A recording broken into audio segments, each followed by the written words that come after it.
Hello guys, welcome back to the TBSG podcast. Today we're going to be talking about Joseph Rio's shadowboxing again. We're going to be comparing it to some of the styles that C.A. Conrad used in some of his work. Let's start off with Gabe. He's going to be giving us a good intro into that. So we've been talking about C.A. Conrad in our class lately. We listened to a podcast with him. And C.A. Conrad, just to give you some background, is the author of seven books, including A Beautiful Marsupial Afternoon, The Book of Frank, and Eco-Deviance, Semantics for the Future Wilderness. In his podcast that we discussed for our class, Conrad discusses many things, including his boyfriend who passed, Earth, who was actually murdered, and discuss his early writing. But what we're going to delve into is the semantics, which is that Conrad really practiced training his body and mind together and really embodying his writing, through practices such as dressing in all red, eating all red, embodying red in his life, and then translating that into his writing by keeping a flow of writing with his conscious, and then training that with his body, and then cutting back and doing it again until his body and mind were in sync. C.A. Conrad also talked about a lot of rituals he performed. Like Gabe said, he dressed all in red, he ate red food. Another thing he talked about was how he would go out and put himself into situations and then perform rituals, and how these rituals became the basis of his poetry, and how this poetry writing was essentially based on what he felt during these rituals.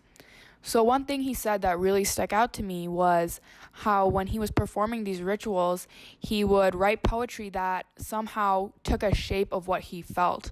Now, these shapes didn't necessarily mean anything to the reader, but they signified something to C.A. Conrad, which really showed a kinesthetic sort of sense to how he was writing his poetry. Even the shape and the indentations of the lines, how he spaced apart his words, all held some sort of meaning. This is really similar to something Joseph Rios did in his book. He wrote the poem Bad Motherfucker. In this poem, Joseph Rios also uses this sort of method of spacing apart his words and having some sort of deeper meaning within the actual shape of the poem. He's broken apart words where he writes gotta, got, and ta is separated, which kind of emphasizes the word. He has a lot of repetition. He spaces the words apart a lot more. And while it seems sort of random, it all holds a very significant meaning that isn't clear at the moment, but as the reader delves deeper into the book, the meaning behind the spacing and the indentations becomes more clear.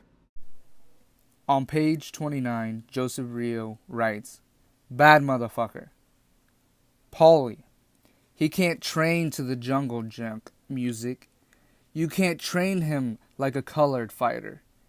He ain't got no rhythm. I'm sentimental. You know why? 'Cause the people sentimental. Watch me. I feel like moving. I got to move.